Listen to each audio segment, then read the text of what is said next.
پھر الحمدللہ رب العالمین. پہلے رب کی تعریف اور اس کا مقام، اس کا مرتبہ، اس کے حق کو بیان کر دیا جاتا ہے، حق کو بیان کر دیا جاتا ہے، اور اس کے بعد بندہ اپنی فریاد کو لیتا ہے. بات کو سمجھنے کی کوشش کیجئے تو لذت آئے گی اور بات سمجھ میں آئے گی، اور آپ کو پتا چلے گا کہ آپ جو پڑھتے ہیں اس کو کس طرح پڑھنا ہے اور کیسے سمجھنا ہے. تو اس سے ہم اپنا فائدہ بھی اٹھا سکتے ہیں اور اس کی لذت بھی پا سکتے ہیں. بندہ پھر کہتا ہے کیا؟ اہدنا الصراط المستقیم. کیا کہتا ہے؟ بولیے کیا کہتا ہے؟ اہدنا الصراط المستقیم. یا اللہ ہمیں سیدھے راستے پر چلا. راستہ کن کا؟ صراط الذین انعمت علیہم، ان کا راستہ جس پر تو نے انعام کیا ہے. اب آپ دیکھیں یہ آیت جو ہے مجھے اور آپ سے مطالبہ کرتی ہے. 11ویں شریف کا مقصد سمجھیے.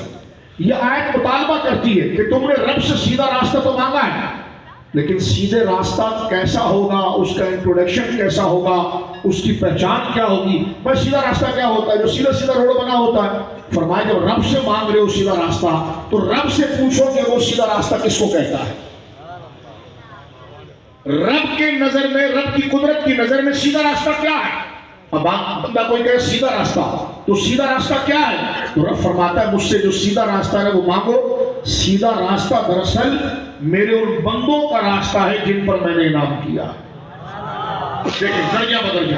اب قرآن میں ڈھونڈیے کہ جناب وہ کون بندے ہیں جن پر اللہ رب العالمین نے انعام کیا ہے اور ان کے راستے پر چلنا ہے. وہ آگے چل کے قرآن کہتا ہے انعم اللہ من النبی، انعم اللہ رب العالمین جل وعلا نے انعام فرمایا ہے.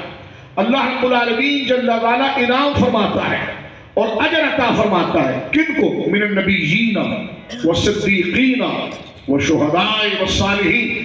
کون ہے انعام یافتہ بندے؟ اللہ کے نبی. کون ہے پھر اس کے بعد؟ صدیقین. کون ہے پھر ان کے بعد؟ شہداء. پھر ان کے بعد کون ہے؟ اولیاء و صالحین.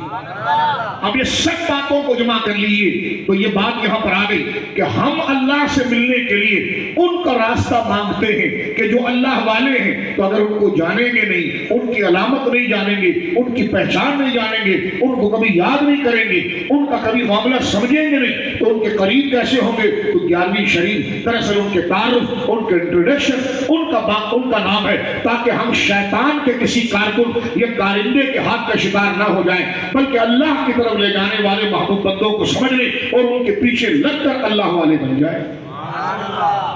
بات سمجھ گیا؟ اب آئیے قرآن کی ایک اور آیت جس میں حکم ہے. سورہ لقمان میں ارشاد ہوا ہے وَيَتَّبِعْ سَبِيلَ مَنْ أَنَابَ إِلَيْهِ، اس بندے کے راستے کی پیروی کر. توجہ کریں کیا فرمایا؟ وَاتَّبِعْ سَبِيلَ مَنْ أَنَابَ إِلَيْهِ، اس بندے کے، میں آپ کے ذہنوں کے مطابق اس آیت کا لفظی ترجمانی مفہوم بیان کر رہا ہوں. وَاتَّبِعْ سَبِيلَ مَنْ أَنَابَ إِلَيْهِ، سورۃ اللقمان. یعنی اتبع سبیلا، پیروی کر، لگ جا دل و جان کے ساتھ اس بندے کے راستے کے پیچھے لگ جا، اس کی اداؤں کے پیچھے لگ جا، اس کے فرمان کے پیچھے لگ جا، اس کی ہدایت کے پیچھے لگ جا. کون بندہ کس کے پیچھے لگے؟ تو اللہ فرماتا من اناب الیہ، جو ہمارا ہو گیا ہے. وہ لوگ بندوں کہ جو ہمارا ہو گیا ہے، تو تو اس کے راستے پر چل جا، اس سے محبت کر، اس کے ساتھ جڑ جا. تو اب دیکھیں قرآن کی یہ آیت بھی بتا رہی ہے کہ اللہ والوں کو سمجھے بغیر گزارا نہیں ہے. توجہ ہے آپ کی؟ تو ولیوں سے محبت کی یہ ضرورت ہے. بعض بد مذہب کہتے ہیں کیا ضرورت ہے؟ ہم نے کہا اس لیے کہ ہدایت جو اللہ دیتا ہے ان کے ذریعے دیتا ہے، اور ہدایت کے لیے تو درجنوں لوگ کھڑے ہوں گے کہ ہم آپ کو دین سمجھا دیتے، ہم آپ کو ہدایت دے دیتے. لیکن رب نے فرمایا ہر ایک کی بولی پر کان نہ دھرنا، بلکہ میرے وہ بندے جن کی حصے طرف میں اشارہ کر رہا ہوں، ان کی کوالٹی اور ان کی خوبیوں کو بیان کر رہا ہوں، ان کے ساتھ جڑ جانا. تو فرمایا وَاتَّبِعْ سَبِيلَ مَنْ أَنَابَ إِلَيْهِ، اس کے راستے کی پیروی. اردو سمجھ میں آ رہی ہے؟ اس کے راستے کی پیروی، اس کے راستے کے چلن، اس کے راستے کے پیچھے چلنا اور اس کی اتباع اور پیروی کرنا جو ہمارا ہو گیا ہے. اب آپ دیکھیں جو بندہ اسی جذبے کے ساتھ، توجہ کرنا، جو بندہ اسی جذبے کے ساتھ اللہ کے ولیوں کے پیچھے جاتا ہے، جیسے صحابہ کرام، اہل بیت اعظام یا امت کے وہ عظیم اولیاء جن پر امت کے تمام لوگ اعتماد کرتے ہیں کہ یہ اللہ کے ولی ہیں.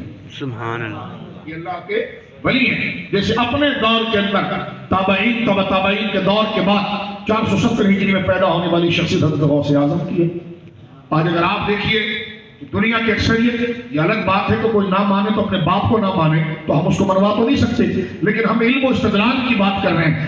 اگر آپ کتابوں کو پڑھ کر دیکھیں اور نظریے کو دیکھیں، اللہ اکبر، تو سرکار غوث اعظم، سرکار غریب نواز، سرکار داتا علی حجویری، یہ وہ عظیم اولیاء جن کا نام اہل سنت لیتے ہیں۔ کوئی ولیوں کی کرامات، ان کی عظمت، ان کے وسیلے کا قائل ہو یا نہ ہو، بلا سے ادھر جائے، لیکن ان ہستیوں کے ولی ہونے کا وہ انکار نہیں کر سکتا۔ بات سمجھ رہے ہیں میری آپ؟ یہ قیمتی تجربہ بات دے رہا ہوں تو سستی سے نہیں سننا، محبت سے کہو سبحان اللہ۔ ایک ایک بات رسمی تقریر نہیں کر رہا، تجربہ شیئر کر رہا ہوں آپ سے، اور نچوڑ آپ کے سامنے رکھنا ہو، غور کیجیے گا۔ اور میری عادت یہ نہیں، اسی بات کو پیش کرتا ہوں جو بات ایگزسٹ کرتی ہے، اور 10 لوگوں نہیں 1000 میں بھی بات کرو تو انشاءاللہ کبھی آپ کا سر نیچے نہیں ہوگا۔ اب آپ غور کیجیے، تو یہ ضرورت پڑ گئی اولیاء سے محبت کی، یہ تو ہو گیا یہاں پر۔ اب تک 11ویں شریف کا ایک معنی ولیوں سے محبت، یہ کنیکشن بیان ہو گیا۔ اب اس کا دوسرا معنی یہ ہے کہ اللہ نے ہمیں پابند کیا ان کے پیچھے چلنے کا، اور اللہ رب العالمین کے پیارے حبیب کی حدیث ملتی ہے کہ بندہ اگر کلمہ پڑھے اللہ کے لیے تو اس کا کلمہ، مثال کے طور پر اگر آپ کسی سیاسی تنظیم میں چلے جائیں، توجہ کرنا، کسی سیاسی تنظیم میں بھرتی کریں تو وہ سیاسی تنظیم آپ کو منشور دے گی اور بتائے گی کہ ہمارے مقابلے کی دشمن تنظیم کون سی ہے اور ہمارے مخالف کون ہے، اور میں اور آپ جا کر وہ دشمن تنظیموں کے ساتھ بیٹھیں تو ہم اس تنظیم میں اپنی تنظیم میں وفادار کہلائیں گے؟ بولو کہلائیں گے؟ لیکن دیکھیے، ہم اپنی تنظیم کے جو ہماری تنظیم سے جڑا ہوا ہے اس ہر بندے سے ملے، چاہے وہ ہماری برادری سے نہ ہو، چاہے ہمارے رشتہ دار نہ ہو، لیکن ملیر والا جا رہا ہے لانڈی والے سے مل رہا ہے، لانڈی والا جا رہا ہے نیو کراچی والے سے مل رہا ہے، وہ کوئی کہہ رہا ہے یار اتنا دیر اپنا پیٹرول جلا کر اتنی مہنگائی میں بھی آ رہا ہے، کیوں آ رہا ہے؟ کہنے لگے یار تو میری تنظیم میں ہمارا قائد ایک ہے، ہمارے لیڈر ایک ہے، تو اس بندے کو نظریاتی کہا جاتا ہے۔